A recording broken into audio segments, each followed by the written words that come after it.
Our first speaker is a gentleman who I've known half of my life anyway. His entire family is gifted musically. I met his mom; she's gifted. His dad, brothers, everybody can play an instrument. And this guy here, I'm surprised that we haven't seen him on some type of a national talent show. But anyway, he's going to come up here and discuss an addiction that he once had. He's going to talk about how it happened and how he conquered it. Robert Taylor, please come up and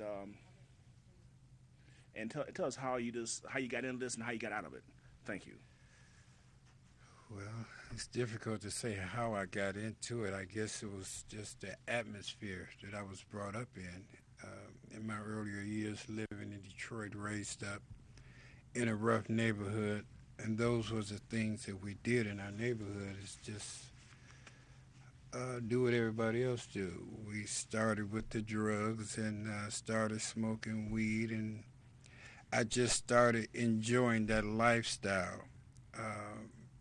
We was a poor family. I was blessed even at an early age to be able to minister with music at my early age because my father and my mother both were very gifted people, and God saw fit to give me an opportunity to play too. I never took a lesson. As great as my father was as a musician and my mother, I never had taken a lesson, so that's why I felt like it was a God's given gift. And in the process of me not paying attention to my gift that God gave me, I did pay attention to the drug world. And I tried to master that world by being the best drug addict that I could be. In the process of going through that, I've hurt a lot of people. I did a lot of things wrong to people, and it just was something that was tearing up my insides. And I had an incident that took place to me, and I'm skipping through a lot of years because I spent a lot of years trying to overcome that addiction. But an incident took place to me approximately about 10 years ago now. And I told the Lord that if he let me not be involved in this circumstance anymore, that I promised from that day forth that I would do everything in my power to honor him in what I wanted to do. And that's what he did. I was fortunate enough to not go and be prisoned for the things that I have done. I thank God for that.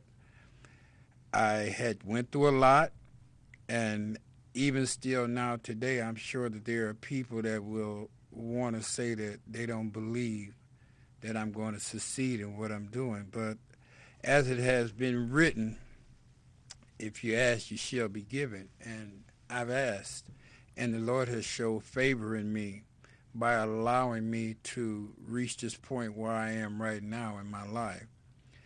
I don't feel bad about my past. As a matter of fact, you know, when my mother was living, she used to tell me all the time, what I know as being a drug addict is not in a book. And it was something that we cannot teach. You know, it's just something that you learn. You learn how to survive in a dog-eat-dog world. And some of the things that I have learned in being in that dog-eat-dog world, I am now placed on a positive side, and it's helping me with what I'm doing right now. Right now, I'm the minister of music at my church at Friendship Baptist Church. I'm doing promoting with RGS Production. There's 3 people that got together spiritually, and we promote gospel music in Fort Wayne. We also have now accomplished the fact of having gospel music on the radio every day, every morning from 6 a.m. to 9 a.m., Monday through Friday. We have a gospel program that come on. We have gospel teaching that comes on. We have other spiritual programs that come on, and then we have those that are not spiritual. We have special people like Ediva and friends that are associated with us, and bringing information to our community. And this is what my goal is now. And I'm on the race for running to try to be a major part in making sure that Fort Wayne continually have good gospel music. I'm one of the founders of the Truth Gospel Ministry. There are other founders, but I'm just speaking for myself. I don't want to exclude them because they're very important too. But we have a ministry, and right now we're soliciting to the community to help us enhance this ministry so that we can continually do what has never been done in Fort Wayne before. I'm proud of myself now, and this is not bragging or anything. I do know God can do what he said he will do. He's done it for me. I have yet now attempted to do more for our community from knowing my background to be helpful in the areas where people don't believe that you can really receive help. It may seem hard, it may seem very difficult, it may seem like that it's just something that you just cannot accomplish. But I believe that if you ask, it shall be given to you. And I know for a fact, speaking from my own self-experience, that life is good now. And I used to blame it on Fort Wayne, the area that I was raised up. I mean, I've done a lot in these communities right here on the negative side. And I used to blame it because of Fort Wayne was the reason why I can't do this and I can't do that. I can't say that anymore. It's not Fort Wayne. The drug never made me come to it. I went to it. It didn't come to me, you know, and I love the lifestyle of that. I guess a psychiatrist told me once before, just living on the edge was part of my excitement, was part of the diagnosis that he came up with in trying to tell me what my problems was. But I believe in my heart that if you take time out and trust in the Lord with all your heart and lean not into your own understanding, giving yourself a chance to let God work in your life, he'll do just that. So that's where I'm at right now. I mean, I really want us to visualize having a 24/7 gospel radio station. That's where my heart is right now.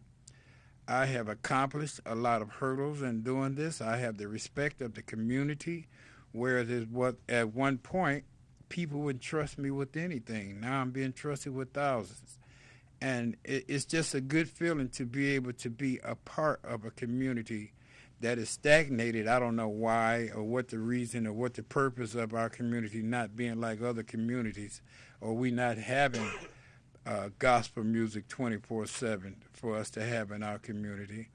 But my goal is to stay on the battlefield and achieve just that with the help of God. And I want to keep that, you know,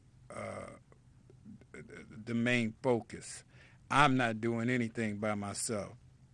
I have other peers, Pastor Latham, Sheila Stokes, Jason Cayley, all of those people, Ray Pearson, Miss D. McKinley, and all other hosts of influencing people in the community which are enhancing us to go forth and do what we're doing.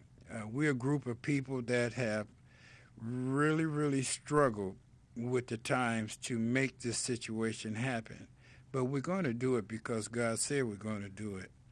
And before I end my conversation, I'd just like to thank God for influencing people such as Trinae Jordan, who really encouraged us to do what we're doing right now. Right now we have Pastor Anthony Payton. He was a big influence on us trying to bring good gospel music here. And I can go on and on and on and naming a lot of people in this community which have been with us from the beginning. Butch's Exhaust. That man has been with us from high water to low water. And these people have the same vision that we have. And my goal now is to just continually do that. And that's where I'm at, Eric. That's where I'm at. Okay. Thank you very much. You know, I do want to ask you a few additional questions. Someone told me one time during the drug time that you actually died, that your heart had stopped